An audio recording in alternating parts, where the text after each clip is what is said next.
On this podcast, you'll find interviews with high-performing, successful individuals in life sciences. On a weekly basis, we cover their proven methods, principles, strategies, and mindsets to implement new technologies that scale to meet the needs of people in our world.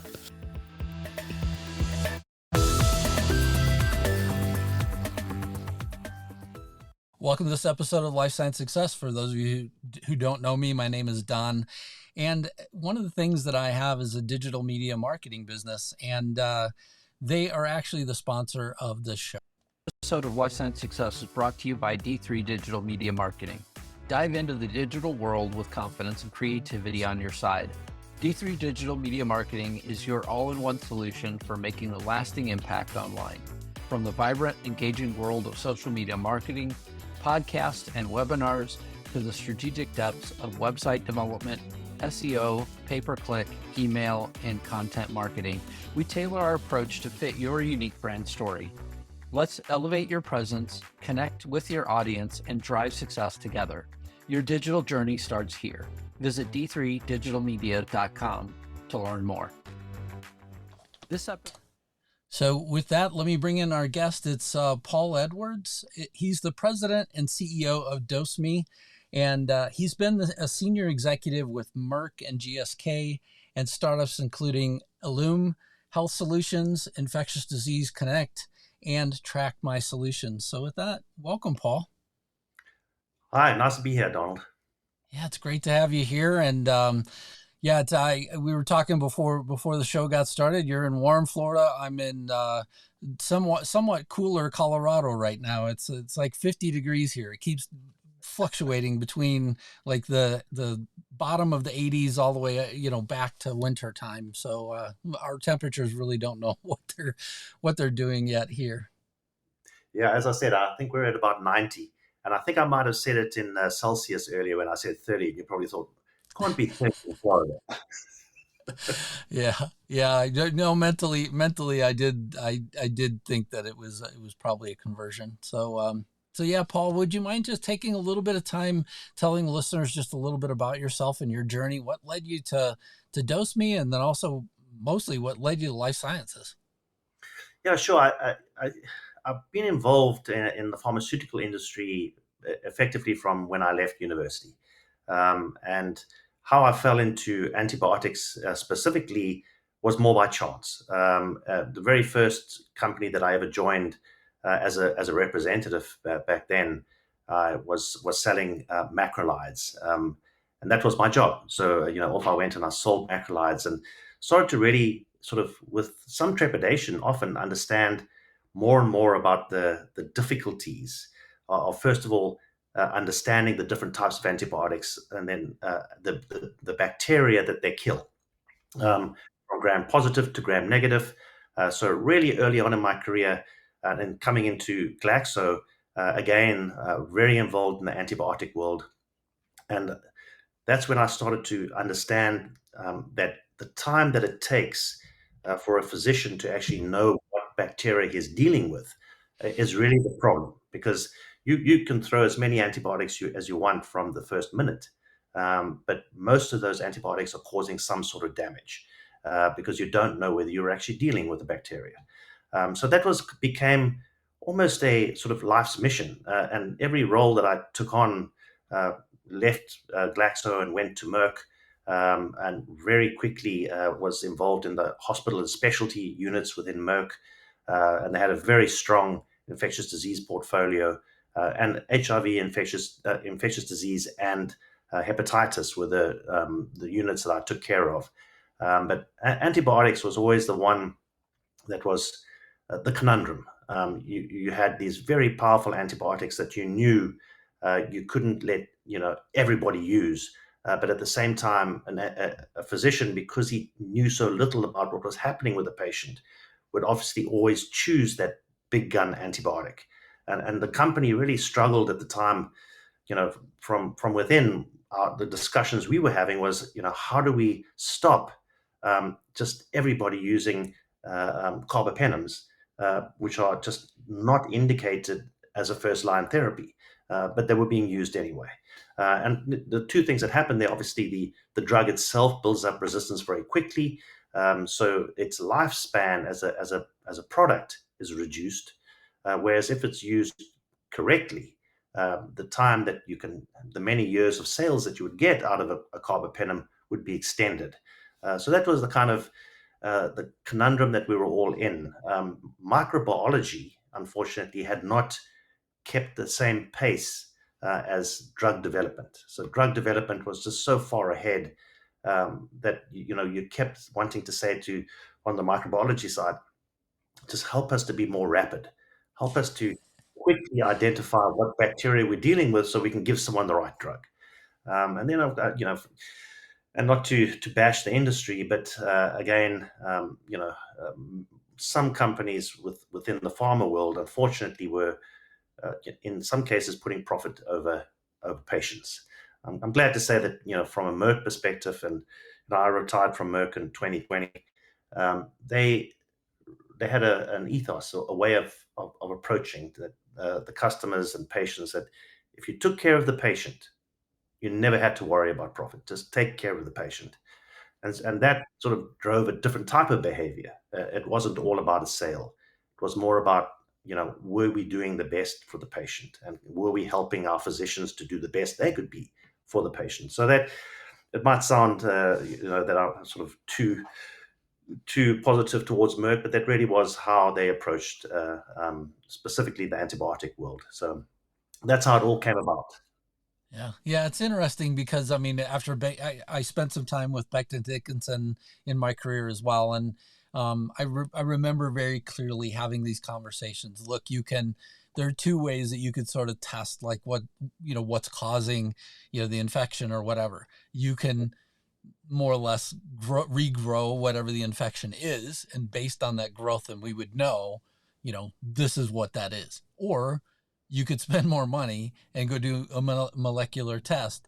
And very clearly, the healthcare system that we have in the United States, at least, would make that decision that, hey, look, we don't want to spend, the money oftentimes to go do the more expensive test whenever a cheaper test might do, if the patient, is suffering but not going to die. I guess the best way that I would put it. Again, not the best answer for this particular problem. There could be things that all of a sudden, by the time that you do get the answer back, now all of a sudden it's morphed into something else, or, causing, even greater problems for the patient. So, it is an overall challenge whenever it comes to our healthcare system and the way it views things, let alone the vendor, like you said, the company itself. Has to make some very clear decisions about what they want to do. No, quite right. And I think if you think about bacterial infections, they're immediate. They're not something that you can say, just hang on, let's just take a couple of days to work out what you have, because as you said, by then the patient could be in serious trouble. And I guess physicians at the coalface, at the bedside, are asking them to wait until we could have a definitive answer.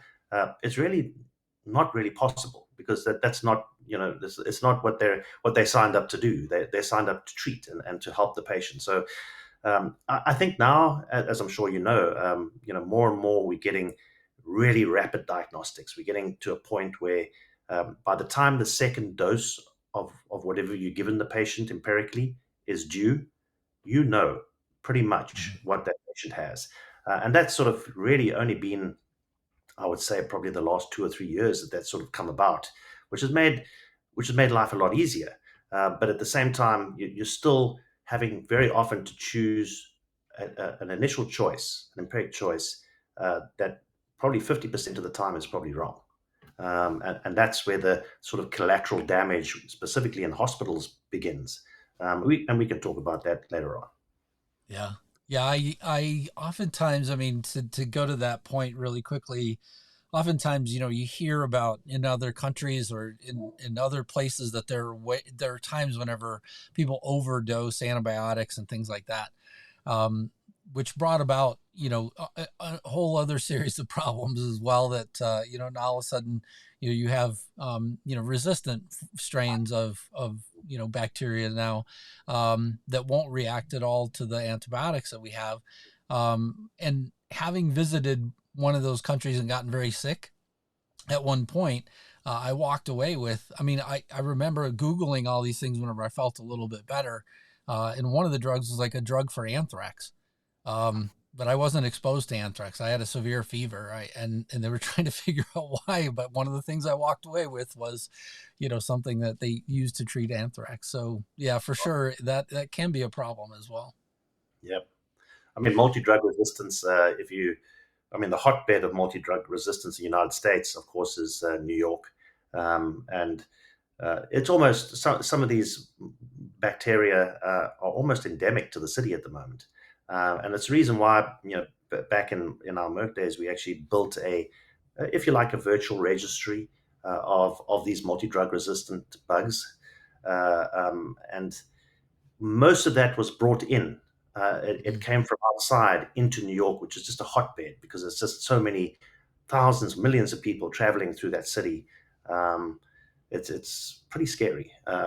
Things like Candida auris, to this day, most hospitals in the city have an issue with Candida auris. And not to be an alarmist, but that's something that you need to take pretty seriously, and I'm sure the hospital systems do. But it would be very different in Colorado or Florida than it would be in New York City. Yeah, for sure. Well, thank you for that. So in your career, right, in all the different experiences that you have had, there had to have been key inflection points along the way. If you were to lay out for us, what were some of those key moments you felt like in your career that led you to this very point where you're now at DoseMe? Yeah, I think it really started around about, my progression in Merck got to a point that in 2026, I moved to the United States. And one of the primary reasons for that move was that Merck was looking to change its commercial model. It realized that the days of sending thousands of representatives into hospitals and doctors' rooms were really rapidly coming to an end. And there had to be another way. I think that, obviously you fast forward to 2021 and 2022, we saw the real impact that COVID had on stopping representatives from actually going to hospitals. And Merck, back in 2006, were already aware that was going to happen. And then, what did it look like? So some of what, even what we touched on a little earlier around, it's important that you give longevity to the great medications that you bring to market. And the more inappropriately you market those medications, the worse the outcome in the end. The drug either doesn't last very long because it builds up resistance, or you find out that the drug is actually causing sort of side effects and toxicities that you didn't realize were going to happen because of its overuse. So we really embarked on trying to ensure that we were generating enough data to help real world data. Clinical trial data is one thing, and in terms of precision medicine and personalized medicine, clinical trials do not reflect real world data. I'm sure we all know that. But so Merck went on a very specific path of saying we need to develop and generate real world data that we can show physicians that what they're choosing is the right thing to choose based on real world evidence. And that is the sort of path we took, and we slowly started to change the way we approached the market. So we stopped sending the thousands of representatives and instead started to have more peer-to-peer conversations. So that was the first inflection point. I found that that sort of changed the way that I started to think about what's important for patients. Because once you see that, you realize that the industry is morphing. It was starting to regulate itself, and it regulated itself in such a way to say data is the most important thing. Yes, generic companies are a different story, but when it comes to the big ethical pharma companies that are bringing new products to market, you had to believe that this was right. This felt good. I think that, as I recall back in that time, there was some sort of poll done that sort of asked people how they rated tobacco companies versus pharmaceutical companies. And I think back in the day, many people felt that there was no difference, which was scary. It was something as, if you were working for a big pharmaceutical company, that's the last thing you wanted to hear, that Philip Morris was, more admired than Glaxo or Merck. Right. Really? Right. That was certainly one. I think the next sort of big inflection moment for me was a move to Europe. I was the head of infectious disease, the commercial part of infectious disease for the whole of Europe, Middle East, Africa, and Canada. And it was then that we started to look and say, how do we actually market this? Because how do we market these drugs, from hepatitis, HIV, antibiotics, all of these things? The marketing needs to change. It's not about, bringing out what you had from your clinical studies and things like that. You had to help physicians to make the most appropriate choice for the patient that was in front of them. And sometimes that was not our drug.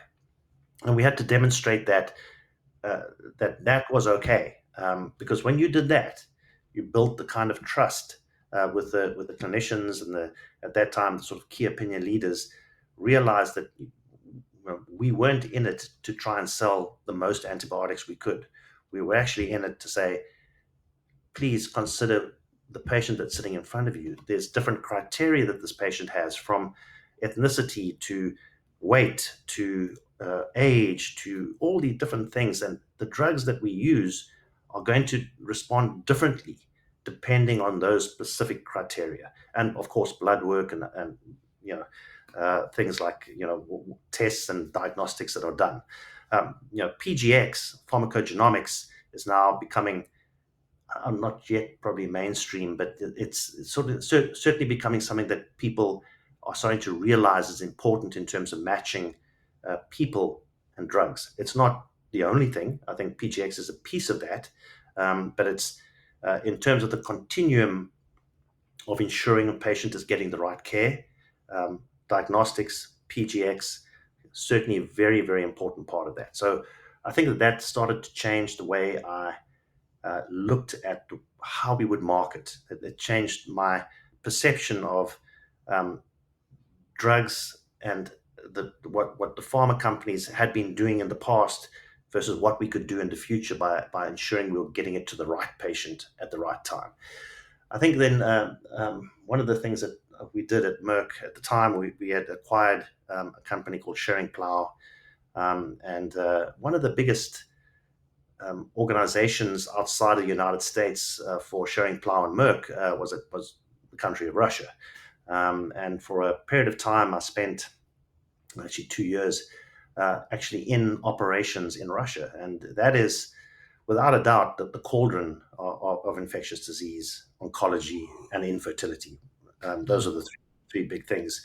The socioeconomics of Russia is just quite amazing, and again brought something new into the way I looked at things, because I realized for the first time that governments sometimes have a different priorities at hand, and sometimes that doesn't marry up with the health of the population. Yeah. I'm trying to be very careful here. So the 2 years and 8 months, 5 days, 3 hours I spent. Yeah. Was certainly one of the. It was one of the most eye-opening. It was one of the most educational. It was a moment of true reflection on how the industry could sort of go and help and make sure that we were getting medicines to people, regardless of corruption, regardless of economics, regardless of social issues. We could make it, get it done, and we could follow the Foreign Corrupt Practices Act in the process. That's was the key piece for Merck's involvement in Russia itself. And then finally coming back to the US in 2012 and heading up the sort of infectious disease team, global marketing leader. That's when antimicrobial stewardship in my world really became something that we embraced. And at its core, antimicrobial stewardship is all about the right patient, the right dose, the right drug at the right time. And if you get that all right, the patient outcome is fantastic. The impact on the ecology of a country or a hospital is minimized, and you've done the right thing. And so, antimicrobial stewardship, or ASP, depending which acronym you use, became something that Merck really took took to heart. They realized that this was something that, if they did this properly, there would be positive benefits from a drug perspective, primarily because if you follow stewardship principles, drugs with the best coverage, drugs that had the best tolerability and toxicity profiles, and drugs with the best bacterial coverage would most often succeed. So there was obviously a view to that, but Merck went about antimicrobial stewardship in a very profound way. And as we can talk about that in South Africa and India. That sort of continuum of care is it's sometimes so disappointing, because some of those lower or middle to lower income markets, the ones that really need stewardship programs, are the ones that didn't have the resource available to them to actually get stewardship programs in place. And that's where the industry, with many academics from the United States, put programs in place, both in India, South Africa, Brazil, Colombia. Dr. Deborah Goff out of Ohio State, one of those. So it was, I think that's the sort of a sort of moment that, from what I just said, dosing became something that was very important to me. I realized, specifically for narrow therapeutic index antibiotics, if you continue to just use dosing or trough-based dosing, the chances of you actually getting the right dose into that patient were probably less than 10%. It's just, and I think there's more and more data has been published on this. Probably in the last 12 months, probably more than I've ever seen. But now at ECMED, we just published, using our own in-house data, of nearly 40,000 doses, which demonstrated that, as I just said, trough-based dosing did not help to achieve efficacy or safety in the patient the same way as area under the curve, AUC dosing. AUC dosing got that patient to the level of the drug that was absolutely at its peak for efficacy, and at the same time didn't push them into that area where they get toxicities or adverse events. So those are what I would say were the sort of key moments in my career thus far. As I said, I left Merck having already now met the team from DoseMe, and DoseMe. We had done some diligence here in the US. There were 2 or 3 competitors in the space, and DoseMe just had the most intuitive front end that if any clinician could use DoseMe and know what to do next. It wasn't complicated. Very often, some of the dosing, Bayesian dosing specifically, front ends were extremely complicated, and you literally had to be a PhD in pharmacology to know how to use it. And that's not good for me, because when I look at that, I'm done. I have no idea what's going on. But when I looked at the DoseMe front end, I said, well, yeah, I know enough to probably be able to populate what needs to be populated here to get the right dose. So that was what really excited me at the time about DoseMe. And it's so funny that's I got called in by Merck's chief strategy officer one day. His name was Jay Galeota. and he said, hey, this antimicrobial stewardship thing, I really like it. It really is. It's good for our company. It's good for our antibiotics. And we should try to sort of build a business around that. And I said, yeah, it's a great idea. You should go and do that, Jay. He said, no, you should go and do that. And so that's how ILUM actually was created. It was the first sort of organic company that was built within Merck that did not generate income for using drugs and vaccines. It was a software that sort of was a clinical decision support software that was helping physicians at the bedside make the right decisions based on antimicrobial stewardship principles. And then we were looking for a DoseMe to help us. Always, in my mind, I have an analogy. The clinician at the bedside, he sees that patient, he understands, he takes, vitals. This patient has probably got an infection. He does some diagnostics. He might even do some pharmacogenomics. He's doing all the things for him to make a choice about the right drug. Right. And it's like going to a football game. What he's doing is he's getting himself to the stadium. And when he makes that choice on that drug, he's arrived at the stadium.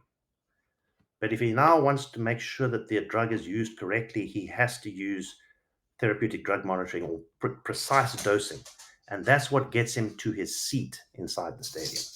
So that last mile, that dosing piece, is as important as the many miles it took to get to the point where he prescribed drug A. And specifically, I'm saying this for injectable antibiotics or narrow therapeutic antibiotics. So it's not the same for oral antibiotics. But in this case, I'm talking critically ill patients in a hospital. So if it's from the standpoint of DoseMe, describe to me a little bit more, if I didn't know anything about DoseMe, just for anybody that is listening or watching, what specifically is it and how does it work and things like that? How do care providers now get it? Yeah. Okay. So let's talk about what it is.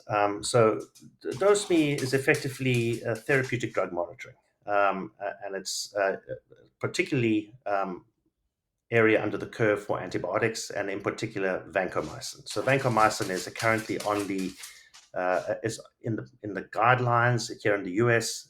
It says use AUC, area under the curve, and Bayesian is one of those opportunities to get there. It's population-based modeling. It's looking at a number of key criteria from age, ethnicity, weight, circumference, all of those type of things, plus serum creatinine and other markers, blood markers that we add into a Bayesian statistical model that will then say, for this patient, the correct dose, you have a number of options which where they want one compartment or two compartment dosing, but for this particular patient, this is how many milligrams you should be using in an infusion over this much time. So it gives the clinician very precise information about what dose and for how long and how many times. So that's what we do. We take away all the, so we have a web-based model which allows the clinician to input some of this information themselves, or we have an integrated model which is inside the electronic medical records, Epic or Cerner, and it will take that information directly from the electronic medical record and populate the sort of, if you like, the algorithms. And then the answer comes forth. Now, it's all good and well getting those answers, but if you don't know how to use it, if you don't know how to interpret it, and that's where the interpretation comes in as well. So that's basically what it does. We have an analytics program that consistently runs in the background to show what's happening with those patients. So every time the patient gets another dose, is that correct? What is it? What is the blood level? The most important thing is, let's keep vancomycin as the example.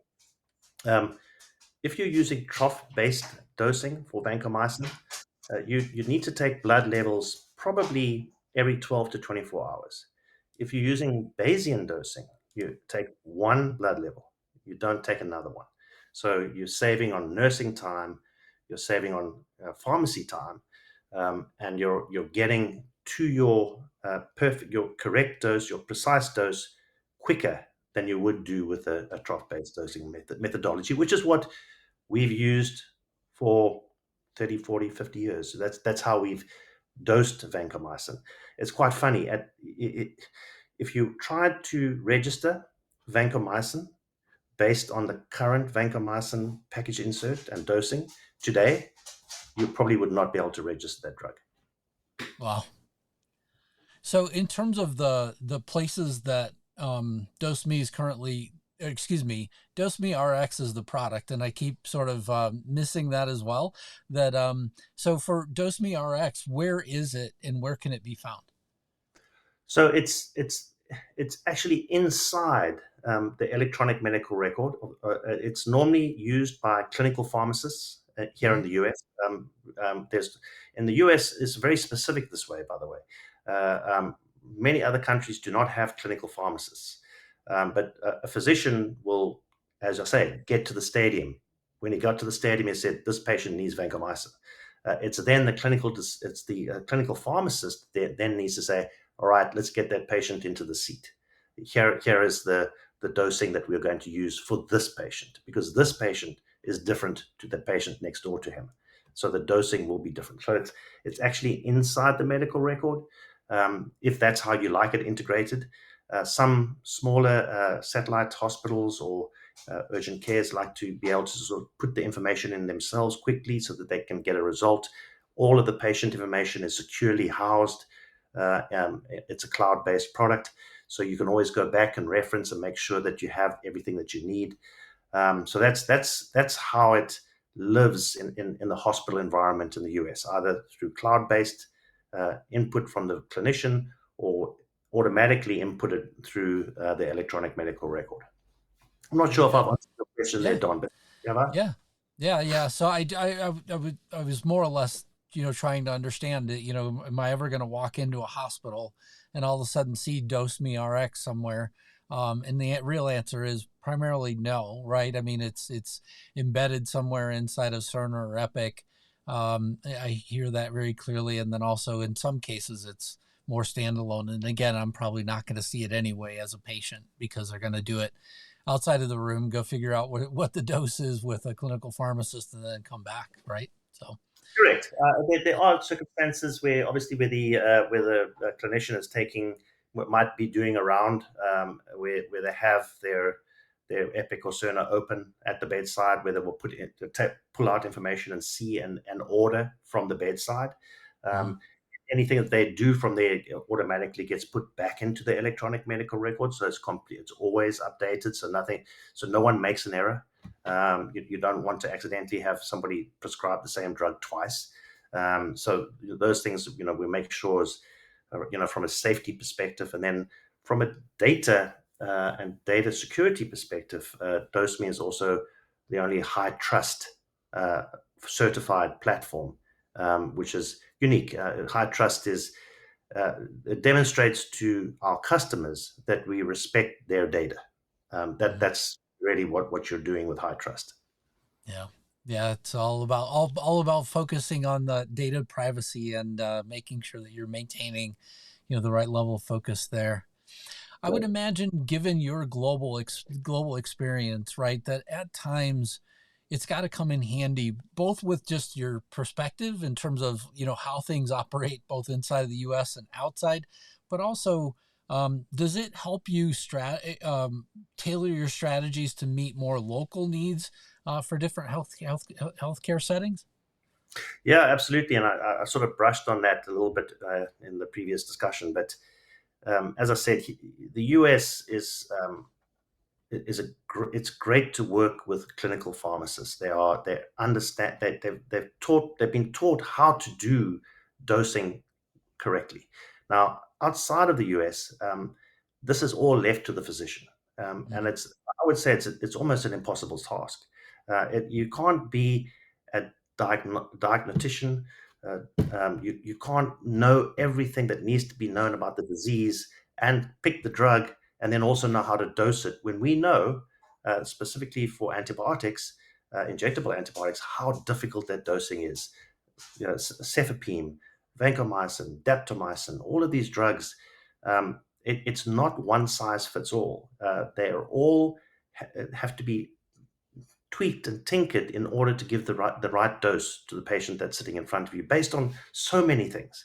It's impossible for that physician to know all of those answers. Yes, speaking to many physicians, they say, yeah, we hear you, Paul, but we've been in medicine for 30 years. I know how to dose vancomycin, and I say, well, that might be the case, and I'm sure that you're different to everybody else. But I do want to highlight that vancomycin, in about 5 to 7% of patients, causes severe kidney injury, and that hasn't changed over the years. That 5 to 7% has been there over and over again. And why is that? Is because of trough-based dosing. Your chances for toxicity are just elevated. And think of the cost of a kidney injury. It's something that if you can avoid it, you should. And that's why I think in the US, roles like PharmD really are good for patients. That it's something that's tremendously valuable. And that's, to your point, yes. When I go and we sell in Europe, we're selling to a different customer. We're not selling to a pharmacy. We're selling to a physician more often. Certainly, we have PhDs that are trying to build out their own models to help physicians to do things, but those are not models that are transferable easily. They can't be just put into the workflow. Yes, let me just put this information in and get an answer. That doesn't work like that. So it does help that over my years at Merck, I saw the differences, first of all, in socioeconomics, but also in the customer. Who's really the customer, and why are they different in one country to another country? And how do you address them? Because you don't address a physician the same way that you address a clinician or a pharmacist. It's a different, the way they think and what's important to them is different. So yes, it's been tremendously valuable knowing that. Yeah, it's such an important perspective, and I just think about my own global experience that, and it's vastly not as deep as yours. So, but yeah, at the same time, whenever I sort of have met physicians in other countries and been in hospitals in other countries, you just you start to see the differences and feel the differences. And oftentimes I would also stress, because I've said this before on the show as well, oftentimes you hear these rumors that, there's these disparities are just, so awful for the patients that are in different countries. And that is the case in certain instances, but it's not the case in all. So you can't apply some sort of, flat rate approach to it. You have to be somebody that really does understand from the perspective of the person that's going to wind up, with the drugs as well. Absolutely. Yep. So could you share the greatest piece of leadership advice that you've ever received? I thought about this for quite a while, because I've been extremely fortunate in my life. I've just had, many truly great leaders that I've worked for, directly or indirectly. And I think probably the things that sort of I've heard consistently from many of those leaders is the importance of sort of surrounding yourself with people that have different and variable skills to yourself. That's the first thing. But then the second thing is get out of the way and let them do what they're good at.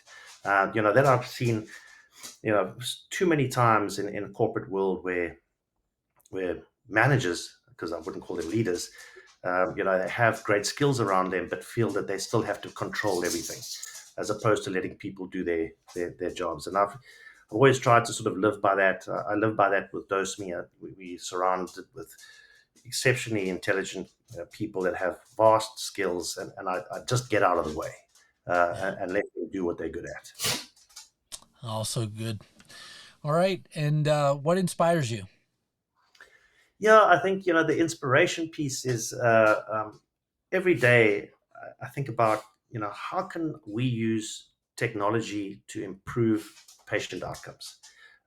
What do we have at DoseMe in this particular case that we could do more of? What could we add to the existing product sort of makeup and stack that would make life easier for the physician, that would have a better outcome for the patient. All of these things are the things that sort of really inspire me every day to sort of wake up and say, come on, there's got to be something we can add. And for me, at the moment, that's really pharmacogenomics. I think pharmacogenomics is a key aspect of patient care that will become mainstream in the not too distant future. Yeah, also true. What concerns you? My biggest concern is probably the current insurance and payer systems. They are built on actuarial science. Actuarial science looks to the past to predict the future. If that's what you're doing as a business model, you're in trouble, because the future is not going to look anything like the past. And in fact, it's already changed dramatically. They need to look at how technology is improving patient outcomes, and how are they going to sort of fund or use that technology to improve the way that people are paid for care. That's clearly something that concerns me. Yeah, absolutely. And thank you for sharing that. I appreciate it. Last question, what excites you? I think the most important thing, and I don't know how many people are aware of this, Project Artemis from the FDA, that is something that really excites me, and why it's the first of real conversation that the FDA is having with industry to say, you know what, we're not going to let you have one dose fits all. It's not what the world looks like going forward. You need to have the right dose for the right patient at the right time.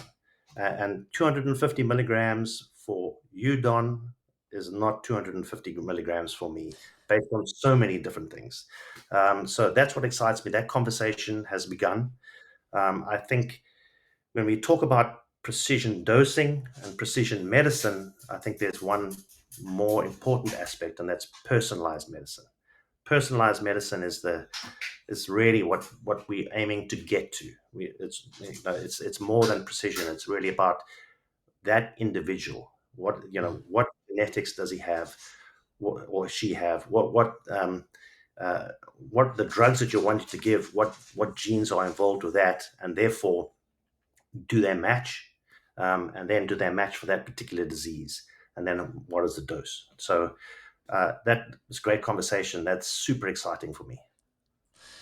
Well, thank you for sharing that. And Paul Edwards, thank you so much for being on the Life Science Success podcast. I greatly appreciate you being here and telling us about DoseMeRx and overall about your journey that led you to the company as well. I mean, very interesting journey. And I feel like it's such an important thing to have, for our future in terms of, ensuring that we are appropriately treating the drugs that we have with the respect that they deserve. Absolutely. Well said, Don. Thank you for listening to Life Science Success. For complete details about this podcast, including show notes, how to get in touch with guests, and more episodes, please visit www.lifesciencesuccess.com. If there's someone you'd like for us to invite to the show as a guest, please let me know by sending me a message at the podcast website. Please click subscribe on your favorite podcast app, share the podcast, or tell a friend about it. And last but not least, rate the podcast. Thank you again.